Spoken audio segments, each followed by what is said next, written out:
কয়েকদিন ধরে বের হলেই হচ্ছে আগ্রাবাদের এই স্ট্রিট ফুডগুলো আমি প্রচুর ট্রাই করতেছি। তো আজকে বসলাম হচ্ছে বিসমিল্লা জুস বারে। তো ফার্স্টে নিছি হচ্ছে পেঁপের জুস মিল্কশেক, এটা আমার কাছে বেশ ভালো লাগছে। তারপর নিছি হচ্ছে চকলেট মিল্কশেক, এটা তুলনামূলকভাবে একটু কম ভালো লাগছে। এই যে এরপরে নিছি হচ্ছে আমি কিটক্যাট মিল্কশেক, দেখতে যদিও দুইটা সেম, বাট হচ্ছে এটা একটু বেশি মিষ্টি। আমি যদি বলি তিনটার মধ্যে সবচেয়ে বেশি ভালো লাগছে আমার হচ্ছে পেঁপে মিল্কশেকটা, আর সবগুলোই হচ্ছে 140 টাকা করে নিছে।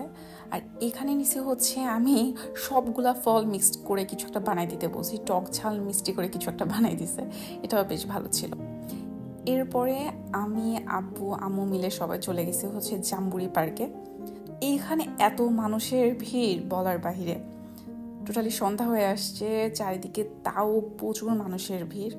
তো আমরা কিছুক্ষণ হাঁটাহাঁটি করলাম, করার পরে আবার বাসে যাওয়ার সময় আমরা হচ্ছে আগ্রাবাদের স্ট্রিট ফুডের দোকান থেকে হচ্ছে ফ্রেঞ্চ ফ্রাই, চিকেন ফ্রাই এগুলো নিলাম, কারণ এখানে বেশ সস্তায় আসলে পাওয়া যায়। তো এখান থেকে কিছু নিয়ে দেন হচ্ছে বাসায় চলে গেছি।